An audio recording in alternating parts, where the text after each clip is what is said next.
Don't you just love it when a 15-footer goes in on our wonderful course here at Ludlow Golf Club?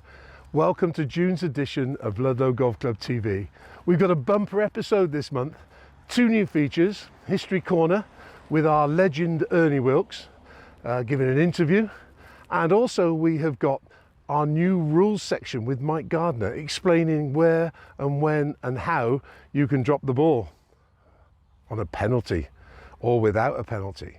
Also, we've got the ladies update, including their championship day. We've got Dan's tips, and at the end of the show, we've got a live draw to see who's won the round for 4 here at Ludlow Golf Club. Good afternoon, Ernie. Thank you ever so much for joining us. It's a pleasure to have you here on what we call History Corner. Can I just start by asking you, when did you join Ludlow Golf Club and what drew you to the club? I joined in 1972. I joined because 2 of the people with whom I were friendly socially were members here, and they persuaded me to come, and I think they did me a favour. So when you joined back in 72, I think the most interesting thing would be, I know they taught, and you're going to correct me on this, and I'm quite pleased that you'll be able to, but in the Shropshire and Herefordshire Union, obviously Ludlow being one of the oldest, or joint oldest club. Some argument about that, yes. That's why I hesitated a little bit. How many clubs would have been in the union if indeed there was a union back then? Well, there was a union. The union started in 1913. We were not a founder member. There were 6 clubs that formed the union, and we are the oldest in our opinion, but Bridgnorth claimed to be as old, if not older, but I'm not really sure about that. I really like the use of the word claim. I think that's fantastic. Hopefully there'll be a few Bridgnorth members watching this. Oh yes. And they can always drop us a line on our email at the end of the show. And we could ignore them. If you could have a 4-ball tomorrow, you're one of them. You're going to say there are loads of candidates for that, because I think that would be what I would be saying. The answer to this question could make me quite a few enemies, Pat, so I can't answer it in the terms you've asked it, but it would certainly include Harry Baddelon, my 4-ball. There are several others. You would like me to mention some of the other people with whom I've played over the years. David Pearce was a great friend of mine, sadly no longer. Tris Clare goes back a long way.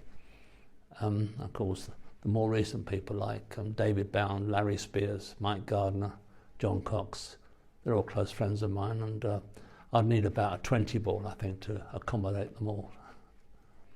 But they're good men, and a great part of my life. And of course, without your association to Ludlow Golf Club, that would have never happened. Absolutely not. One thing I've got to ask you is, like, you're out on the golf course, you played a large amount of golf over the years. What was your favourite shot? My favourite ever shot? Yeah, and where was it? Oh, my favourite shot. I had a hole-in-one on the 15th, which is now the 13th. And it was a 6-iron, but I was playing in a friendly. It wasn't in a tournament, but I did have a hole-in-one. And yes, not to be forgotten. It's the only one. I did it with a 6-iron. I couldn't do it with a 5-wood now. But finally, before we go, we might have some viewers out there watching this. If I was to say to you, what would your advice be to them? Why would you join Ludlow? Tell them why should they join Ludlow? Well, it's certainly geographically well positioned in the 2 counties. It's right in the middle, so that's a good start. It's not too difficult for people who are not very fit. You can walk it, so I think it's quite easy to get round. It's good on your feet, and I think, well, the course is lovely, isn't it? It's in good condition. The greens are wonderful. The layout is fantastic, and the people running this club now are very high quality, and they should be praised. The chairman and her committee, if you like, board of directors, are all doing a wonderful job. And I'm only looked through there into the clubhouse thinking that's much better than it used to be. Good. Thank you very much for coming this afternoon. We really appreciate the Well, chance to chat. Pat, it's my pleasure, and I've polished my shoes specially for the occasion. Hi and welcome to Dan's Tips. Today we are here on the third hole, about 130 yards out. The flag is cut a little bit to the right, so it's tucked a little bit behind the right hand bunker. Now it depends what mindset you're in as to whether you want to have a go at the flag and play the aggressive line, or aim for the bigger target, the heart of the green. I would say on balance it's probably best to go for the heart of the green. You're more likely to hit the green, and if you do hit the central area of the green, then you're not going to be that far away from the flag anyway.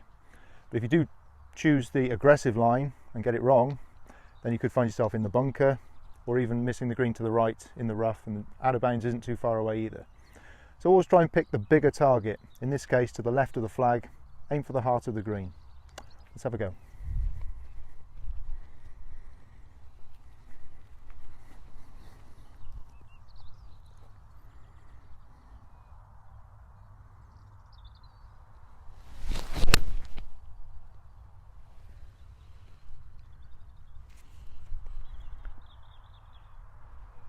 Okay, so into the centre of the green. So we've got about an 18-foot putt.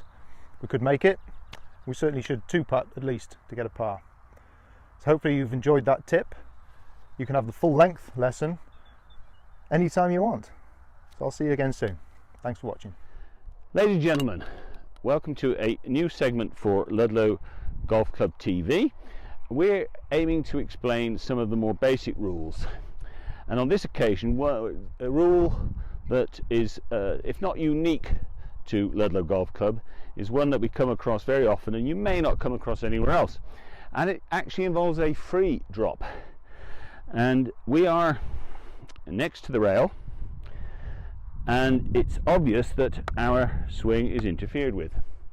And if you look at the Ludlow Golf Club card, on the back you'll see local rules, and under immovable obstruction you'll see that relief under rule 16.1b allows us to take a drop at the nearest point of relief.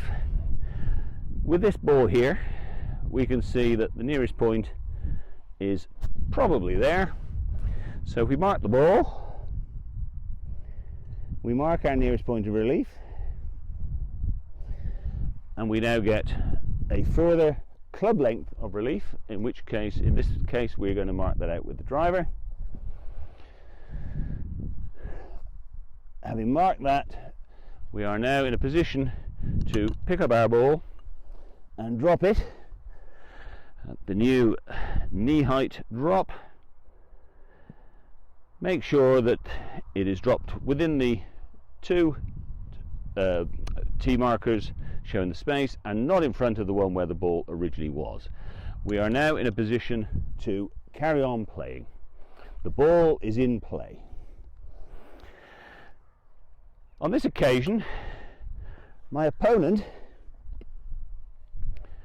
has also got interference from the rail, but he's on the other side of the rail.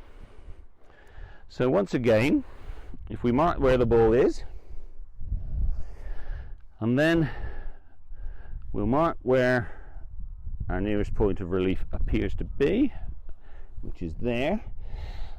A lot of us would like it to be on the other side, but if we just check that out, you'll see that again our nearest point of relief would be here.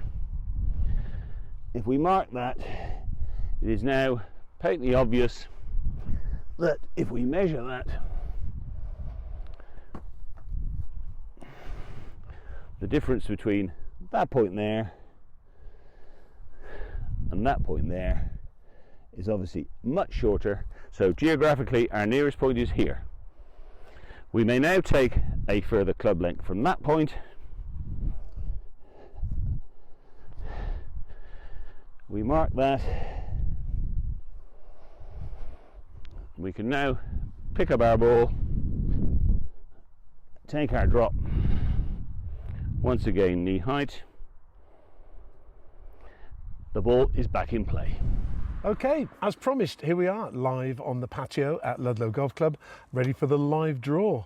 over 100 people shared our post on Facebook and put a like on it as well, which is really impressive. But we've got all the names in the hat here.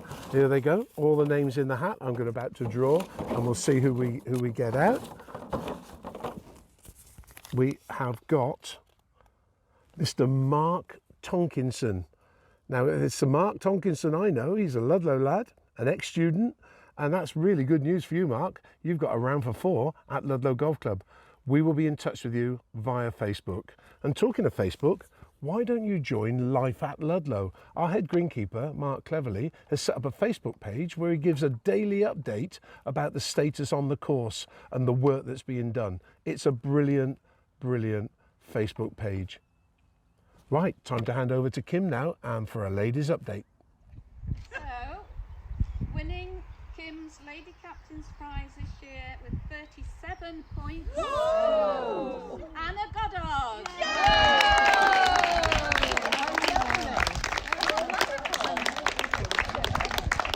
To our 2 club champions, our gross club champion, the club champion I should say. Come on Lizzie, come on, let me just come up and Lizzie, show your face. Come on Lizzie, come on Lizzie.